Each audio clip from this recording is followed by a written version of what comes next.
Exogalactic is the third full-length album from Xoth, a Seattle, Washington-based metal band.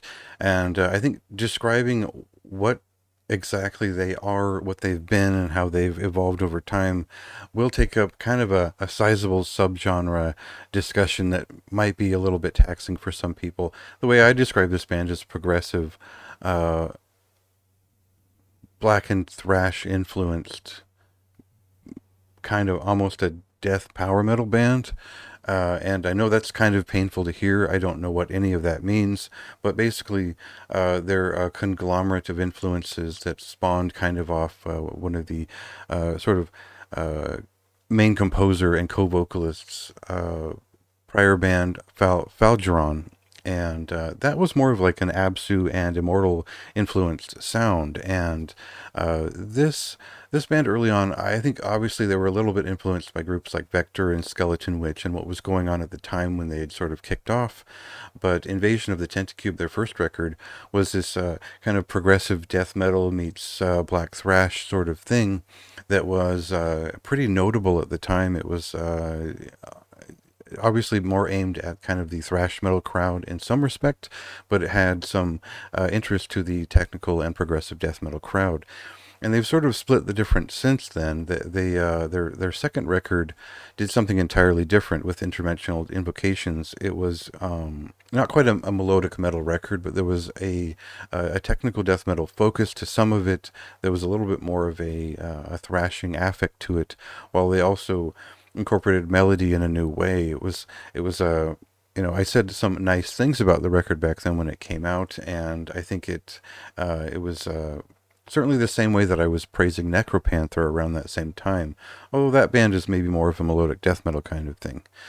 Uh, so what are they doing now on this third record? It is something very different, and I think as I present this song here, you've probably heard this record already, but as I present this song here, it's a kind of power metal feeling.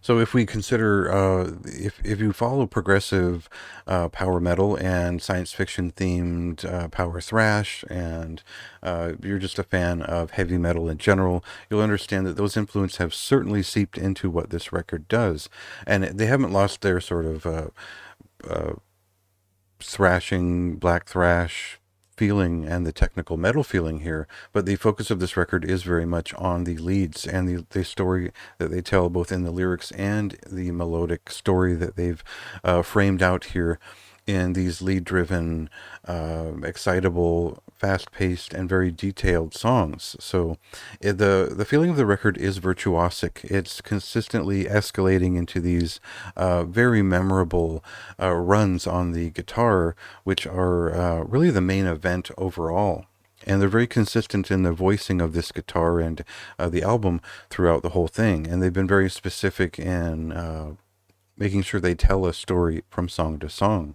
So when I compare it to 3 Inches of Blood or Skeleton Witch, it's more for the spectacle that's arriving here that feels like a commercial power metal sort of feeling, whereas the music itself is still going to appeal to people who enjoy technical death metal, melodic death metal of the more atmospheric and heroic value, and it will probably be a record to pick up if you like to play the guitar, because there's just that is what the record is kind of built around, are these very expressive and melodic guitar runs and lines that create the songs here. So I think we sort of exit my interest here because the riffs are not as compelling and they're not really the point of each song anymore. And that's really sort of my interest in terms of both black thrash and progressive death metal. And they've eased up on the bass guitar presence enough since the first record to where that I've sort of lost my connection with the rhythms a little bit.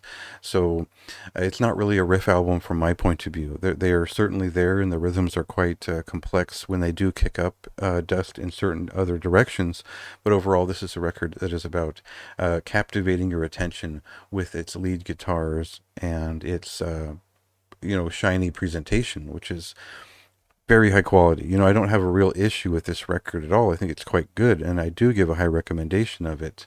But they do begin to escape the sort of nerdy point of interest that I have in rhythms. So, uh, and for good reason. This is a very memorable record for what it does display, and I think most people will be pretty satisfied with it on a kind of a face value level. So that is a high recommendation for me. Go ahead and check the record out. It's been out for a little while now, and go ahead and read the review if you'd like more of my thoughts on just kind of how I felt about the record.